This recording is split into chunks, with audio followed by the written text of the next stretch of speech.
Viewers, कैसे हैं आप सब? खैरियत से हैं? उम्मीद करता हूँ अल्लाह ताला के फजल करम से आप सब खैरियत से होंगे। व्यूअर्स, आज हम अपनी इस वीडियो में Oxford mathematics book 1 7th edition उसमें एक्सरसाइज 1B उससे हम डिस्कस करेंगे। ये 6th क्लास का फर्स्ट टर्म का सिलेबस भी है। क्वेश्चन 1 में है, ये देखिए, ये क्या हमसे पूछा गया कि find the highest common factor of each of the following sets of numbers.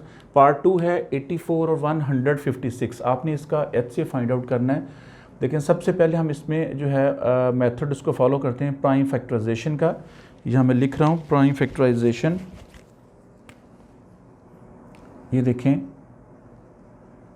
Prime factorisation का मेथड मैं सबसे पहले यहाँ पे सॉल्व करूँगा। उसके थ्रू देखें, आपके पास 84 और 156 है। आप क्या करेंगे, यहाँ पे आप 84 लिखेंगे, इसकी आप प्राइम फैक्टराइजेशन करेंगे। कैसे? 2 4 ज़ार 8, 2 2 ज़ार 4, 2 2 ज़ार 4, 2 1 ज़ार 2 और 3 7 ज़ार 21 और 7 1 ज़ार 7। मैंने आपको पिछली वीडियो में बताया था कि लास्ट पे अगर आपके पास 1 आ जाए तो आपने प्रोसेस स्टॉप कर देना, आपने मज़ीद इसकी प्राइम फैक्टराइजेशन नहीं करनी।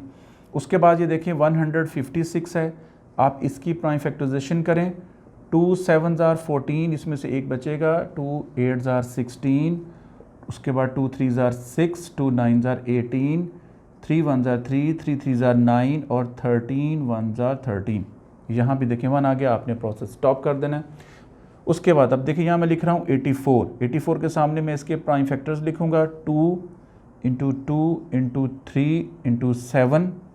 उसके बाद 156 में देखें, आप मैं लिखूँगा 2 इंटू 2, ये मैं लिख रहा हूँ, ठीक है। ये ऐसे मैं लाइन ड्रॉ कर देता हूँ। 2 इंटू 2 इंटू 3 इंटू 13। अब यहाँ पे आप देखें, आपके पास ये फर्स्ट रो है, ये आपके पास सेकंड रो है, ठीक है। इसमें आप देखें आपके पास कॉमन फैक्टर्स कौन से हैं। एक तो ये आपके पास कॉमन फैक्टर आता है, ये देखें, इसको मैं ऐसे मैंने लिख दिया। एक तो 2 है, चले मैं यहाँ पे ये 2 लिख देता हूँ, जो कॉमन मिलते जा रहे हैं मैं वहाँ साथ ही उसको मेंशन कर देता हूँ, लिख देता हूँ। फिर एक और आपके पास कॉमन फैक्टर आपके पास मिला, ये 2, ये भी लिख दिया। फिर ये कॉमन फैक्टर मिला आपके पास 3, ये भी आपने लिख दिया। तो देखिए, आप इसे मल्टीप्लाई करें तो आपके पास क्या आएगा, HCF आ जाएगा। 2 2 ज़ार 4, 4 3 ज़ार 12। हाईएस्ट कॉमन फैक्टर आपके पास आ गया 12। This is your required answer. अच्छा, दूसरी टेक्निक क्या है, मैं आपके साथ हर क्वेश्चन में 2 से 3 टेक्निक्स आपसे डिस्कस करूंगा, जो आपको इजी लगे आप उसको फॉलो करें। देखें, एक तो ये होगी टेक्निक। दूसरी टेक्निक ये है कि आप इसी तरह इस क्वेश्चन को करें और दोबारा से मैं सॉल्व नहीं कर रहा, आपने ऐसे ही करना है, इसकी प्राइम फैक्टराइजेशन करनी है। उसके बाद आपने 84 156 के प्राइम फैक्टर्स लिखने हैं, वो मैं दोबारा से लिख देता हूँ आपके लिए। देखिए, मैं दोबारा से लिख रहा हूँ 84 is equals to 2 into 2 into 3 into 7, 2 into 2 into 3 into 7 और 156 के मैं लिख रहा हूँ 2 इंटू 2 इंटू 3 इंटू 13, ठीक है जी। ये मैंने लिख लिया।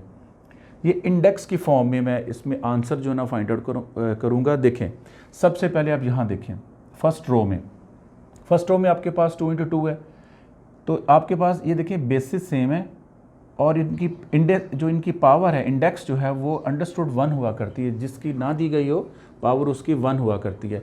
बेसिस सेम हो और वो मल्टीप्लाई भी हो रहे हो तो आप उनकी पावर्स को ऐड कर दें, यानी 2 टू द रेज़ पावर 2 लिख दें, ठीक है। उसके बाद ये 3 है, इसको आप लिखें 3 टू द रेज़ पावर 1, क्योंकि इसकी पावर अंडरस्टूड 1 होती है। 7 भी है, उसकी भी पावर 1 लिखें। लिखना तो आपको पड़ेगा, क्योंकि यहाँ पे आपने इसको जब तक आप लिखेंगे नहीं तब तक आपके पास इसका सोल्यूशन मतलब इसका आंसर नहीं आएगा।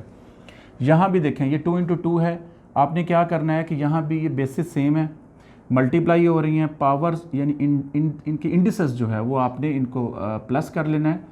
उसके बाद ये 3 टू द रेज़ पावर 1 और 13 to the raise power 1। HCF find out करने में याद रखिएगा, HCF फाइंड आउट करने में आपने क्या करना है कि आपने स्मॉलर पावर को सिलेक्ट करना होता है। यहाँ देखें, इसको पहले मैं देखता हूँ, ये है 2 टू द रेज़ पावर 2, ये भी 2 टू द रेज़ पावर 2। इसको मैं ऐसे पहले तो सिलेक्ट करता हूँ। इसमें से देखें, जो स्मॉलर पावर वाली आपके पास बेस है आपने उसको सिलेक्ट करना है, लेकिन इसमें तो दोनों सेम है, इनकी पावर सेम है, तो आप कोई सी भी आप लिख लें। आप लिखें 2 टू द रेज़ पावर 2। उसके बाद अब देखें, आपके पास ये 3 है, इसमें से आपने क्या करना है, स्मॉलर पावर वाली जो आपने बेस है उसको सिलेक्ट करना है। इसमें भी दोनों सेम है 1 1, तो आपने क्या किया, कोई सी भी एक आपने पावर वाली बेस सेलेक्ट कर ली, यानी 3 टू द रेज़ पावर 1। और अब इसमें देखें कुछ भी कॉमन नहीं है, आप इसको छोड़ दें, आप इसको आप देखें 2 टू द रेज़ पावर 2 का मतलब है 2 इंटू 2, जितनी पावर उतनी मरतबा आप बेस को मल्टीप्लाई करते हैं। जैसे ये देखें for example a to the raise power 3 है, तो आप क्या लिखेंगे a इंटू ए, यानी जितनी पावर उतनी दफ़ा आपने बेस को मल्टीप्लाई करना होता है। 2 टू द रेज़ पावर 2 का मतलब है कि 2 को आपने 2 टाइम्स मल्टीप्लाई करना है। उसके बाद आपके पास ये 3 है, उसकी पावर 1 है, तो उसको आप 1 टाइम लिख लें। 2 2 ज़र 4, 4 3 ज़र 12। तो ये आपका क्या है, HCF है। This is your required answer. 12 आ गया, यहाँ भी 12 आंसर था, यहाँ भी आपके पास 12 आंसर है। अच्छा, उसके बाद एक और टेक्निक है आपके पास, वो भी ज़रा देख लें, वो है डिवीजन मेथड है। यहाँ पे मैं लिख रहा हूँ डिवीजन मेथड। आपने कैसे करना है, आपने ऐसे करना है कि आपने इसको 84 और 156 इसको आपने लिखना है ऐसे, डैश 84 डैश 156, यहाँ पे आप एक वर्टिकल लाइन ड्रॉ करें। अब देखें आप एक कॉमन प्राइम फैक्टर ढूंढें जो इन दोनों को डिवाइड कर दे नंबर्स को। कैसे, 2 4 ज़ार 8, 2 2 ज़ार 4, 2 7 ज़ार 14, इसमें से एक इसके साथ मिलेगा 16, 2 8 ज़ार 16। अगेन आप इसको 2 से डिवाइड करें, 2 2 ज़ार 4, 2 1 ज़ार 2, 2 3 ज़ार 6, 2 9 ज़ार 18। ठीक है जी। अब देखें, अब आपके पास क्या है, 3 से आप इसको डिवाइड करें, 3 7 ज़ार 21 और 3 1 ज़ार 3, 3 3 ज़ार 9। अब आपके पास 7 और 13 दो नंबर्स आ रहे हैं कि जिनका कोई भी प्राइम फैक्टर कॉमन नहीं है, यानी कोई एक ऐसा कॉमन प्राइम फैक्टर नहीं है जो 7 और 13 को दोनों को डिवाइड कर सके। तो आपने क्या लिखना है यहाँ पे, स्टॉप डिवाइडिंग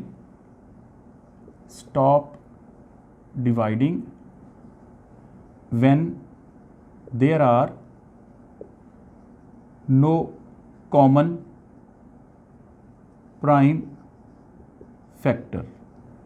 ठीक है, जब आपके पास कोई कॉमन प्राइम फैक्टर नहीं है तो आप उसको स्टॉप कर दें। देखें कोई मेरे पास कोई ऐसा प्राइम फैक्टर नहीं है जो 7 और 13 को दोनों को डिवाइड कर सके। मैं फिर क्या करूँगा, इसको स्टॉप कर दूंगा। स्टॉप करने के बाद ये देखें जिसमें मैं टिक लगा रहा हूँ, ये 2, ये वाला 2 और ये वाला 3, आप इन तीनों को आप मल्टीप्लाई कर लें जिससे आपका HCF फाइंड आउट हो जाएगा। देखें HCF किसके इक्वल होगा, फिर आपके पास 2 मल्टीप्लाई बाई 2 मल्टीप्लाई बाई 3, आप इन तीनों को मल्टीप्लाई कर दें नंबर्स को, 2 ज़ार 4, 4 3 ज़ार 12। This is your required answer.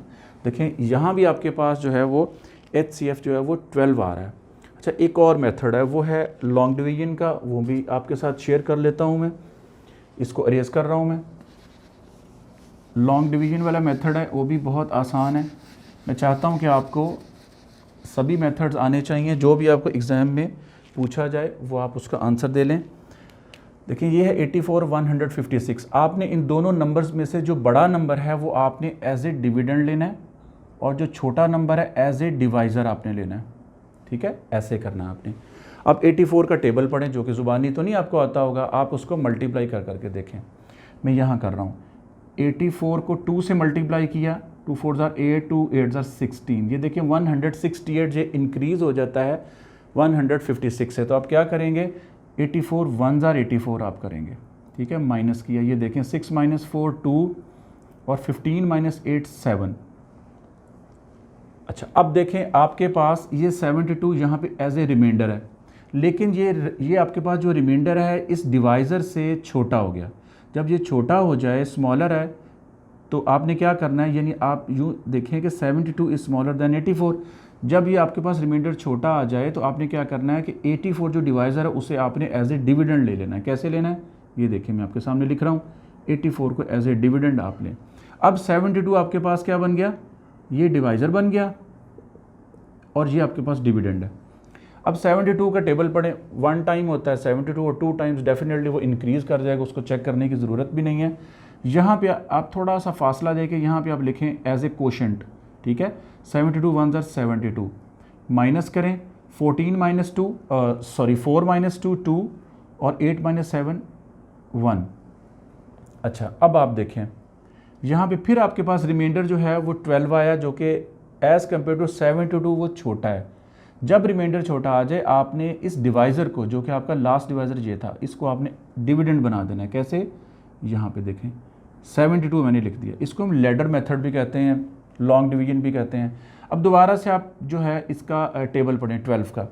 12 6 ज़ार कितने होते हैं, थोड़ा सा फासले पे यहाँ लिखें 72, यहाँ रिमाइंडर क्या आ गया 0। जब रिमाइंडर 0 आ जाए तो आपने क्या लिखना होता है कि ये आपके पास लास्ट डिवाइज़र हुआ करता है, लास्ट डिवाइज़र वो आपका HCF होता है। तो HCF किसके इक्वल आ गया 12। This is your required answer. देखिए हमने 4 मेथड्स को फॉलो किया, 4 मेथड्स में हमें एक ही आंसर मिल रहा है 12। उम्मीद करता हूँ क्वेश्चन फर्स्ट के सेकंड पार्ट की भी आपको समझ आ गई होगी। शुक्रिया।